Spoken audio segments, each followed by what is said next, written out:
இனிய மகளிர் தின வாழ்த்துக்கள்.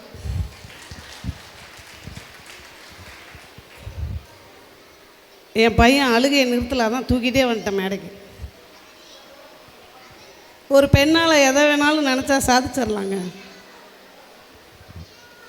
இன்றைக்கி நம்ம மகளிர் தின கொண்டாட்டத்தில் இருக்கோம். ஆனால் வீட்டில் இருக்கிற மகளிருக்கு மற்றவங்க மரியாதை கொடுக்குறோமா?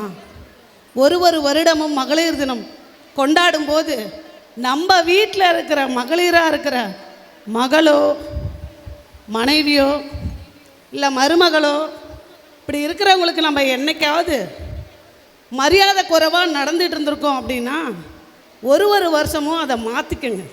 அதுதான் நீங்கள் மகளிர் தினம் கொண்டாடுறதுக்கான ஒரு மாற்றம். மகளிர் தினம் கொண்டாடுறதுக்கு இல்லைங்க, மகளிருக்கான மாற்றம் கொண்டு வர்றதுக்கு. புரியுதுங்களா? இங்கே மகளிர் எவ்வளோ பேர் இருக்கிறீங்கன்னு கொஞ்சம் கற்றுங்க பார்க்கலாம். அவ்வளோதானா? நன்றி நன்றி. மங்கையராய் பிறப்பதற்கே நல்ல மாதவம் செய்திட வேண்டுமாம்மா அப்படின்னு நிறைய சொல்லுவாங்க. கவிஞர்கள் நல்லா பாடி வச்சுருக்காங்க, புலவர்கள் நிறைய எழுதி வச்சுருக்காங்க. ஆனால் குடும்பத்தில் நமக்கு சுயமரியாதைங்கிறது இல்லை. திருமணத்திற்கு பிறகு பெண்களுக்கு சுயமரியாதைங்கிறது இல்லாமலே போயிடுச்சு.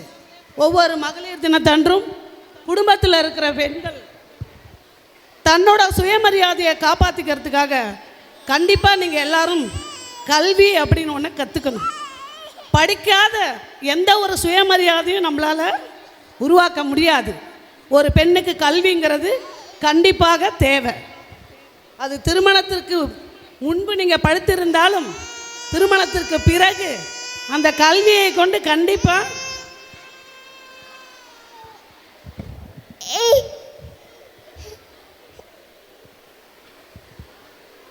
ஒவ்வொரு பெண்ணுக்கும் சுயமரியாதை என்பது முக்கியம் என்று சொல்லி விடைபெறுகிறேன். நன்றி, வணக்கம்.